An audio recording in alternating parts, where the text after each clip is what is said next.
Hello everyone, আসসালামু আলাইকুম।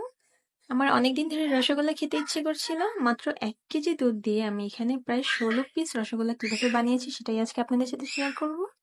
চলুন তাহলে শুরু করা যাক। আমি এখানে 1 লিটার দুধ নিয়েছি। এটাকে আমি চুলায় বসিয়ে দিয়েছি। এটা জাল করে নিতে হবে, বেশি জাল করা যাবে না। বলক উঠে এসেছে, এখন জালটা আমি একটু কমিয়ে দিব।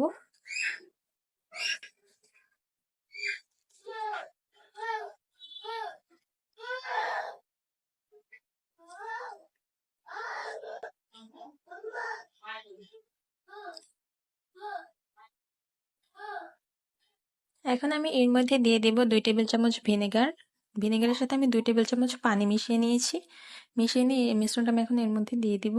দিয়ে এটাকে ভালো করে নেড়ে ছেড়ে নেব।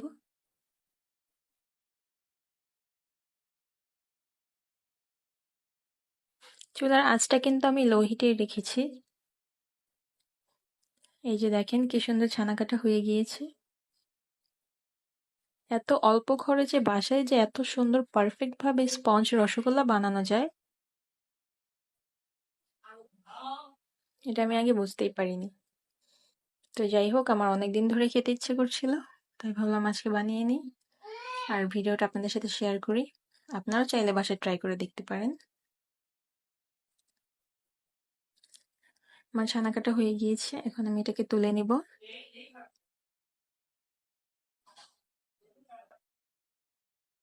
একদম পারফেক্ট ভাবে ছানা কাটা হয়ে গিয়েছে। ভিনেগার কিন্তু বেশি নেওয়া যাবে না, মাত্র 2 টেবিল চামচ ভিনেগারের মধ্যে 2 টেবিল চামচ পানি দিলেই হয়ে যাবে। এই যে এখন আমি এটাকে ধুয়ে নেব পানি দিয়ে। ধুয়ে নেব এর জন্যই যেন এটার ভিনেগারের যেই ফ্লেভারটা সেটা যেন না থাকে, হয়তো ছানাটা টক টক লাগবে খেতে। এই যে ভালো করে ধুয়ে নেওয়া হয়ে গেলে এটাকে একটা পরিষ্কার কাপড়ের মধ্যে নিয়ে এদিকে চিপে পুরো পানিটা বের করে নিতে হবে, পানি যেন না থাকে। কারণ পানি যদি এর মধ্যে থেকে যায় তাহলে ছানাটা আমাদের ভালোভাবে মিষ্টিটা আমাদের হবে না।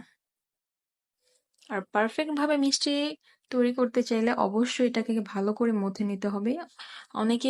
অনেকেই বলেন দেখি যে মিষ্টি ফেটে যায়, মিষ্টি পারফেক্ট হয় না। তাদেরকে আমি বলবো ছানাটা ভালো করে মথে নেবেন। যত ভালো করে মথে নেবেন ততই সুন্দর হবে আপনার মিষ্টি। এই যে আমি এখানে ভালো করে মথে নিচ্ছি, এখন আমি গোল গোল মিষ্টি আকার করে নেব।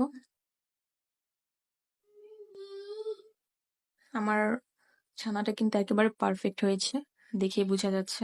এই যে আপনাদের একটু দেখিয়ে দিচ্ছি। এখন আমি মিষ্টিগুলো বানিয়ে নিব।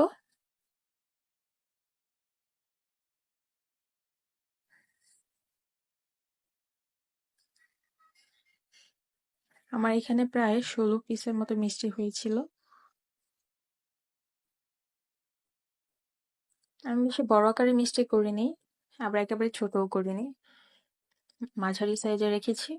এরপর চুলায় একটি কড়াই বসিয়ে এর মধ্যে আমি দিয়ে দিব 3 গ্লাস পানি। আপনারা যদি শিরা বেশি খান সেক্ষেত্রে পানিটা বেশি দেবেন, যদি শিরা কম খান তো অবশ্যই সেক্ষেত্রে পানিটা একটু কম দিবেন। আবার একেবারে কম দেওয়া যাবে না। আমি এখানে 3 গ্লাস পানি দিয়েছি।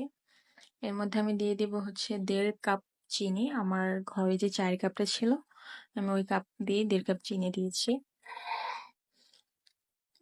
আপনারা যেমন মিষ্টি খান ওই অনুযায়ী চিনিটা দিবেন। তারপর আমি এর মধ্যে দিয়ে দেবো 2টো এলাচ। এলাচ দিচ্ছি যেন খুব সুন্দর একটা ঘ্রাণ আসে এর জন্য।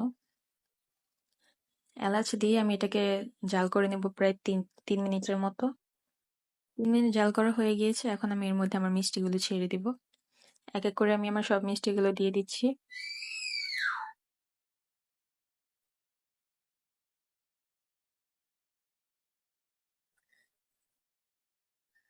আর আমি এটা প্রথমবার ট্রাই করছি, আমি এর আগে কখনো ঘরে স্পঞ্জ রসগোল্লা বানাইনি। তো দেখি আমার স্পঞ্জ রসগোল্লাগুলো কেমন হয়। দিয়ে তারপর আমি এটাকে ঢেকে দিব। তারপর 5 মিনিট পর আমি ঢাকনাটা সরিয়ে দেখব কেমন হয়েছে। খুব সুন্দরভাবে ফুলে উঠেছে, একদম পারফেক্ট ভাবে। একটু নেড়ে চেড়ে আমি এটাকে আবার ঢেকে দিব 5 মিনিটের জন্য।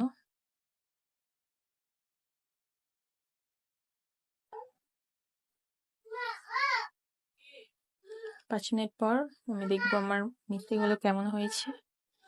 হয়ে গিয়েছে আমার মিষ্টি। আমি এখানে টোটাল 10 মিনিট এটাকে রান্না করেছি। এখন আমি এই মিষ্টিগুলোকে নামিয়ে নিব। দেখেন খুব সুন্দরভাবে কিন্তু একদম পারফেক্টলি হয়ে গেছে, দেখেই বোঝা যাচ্ছে।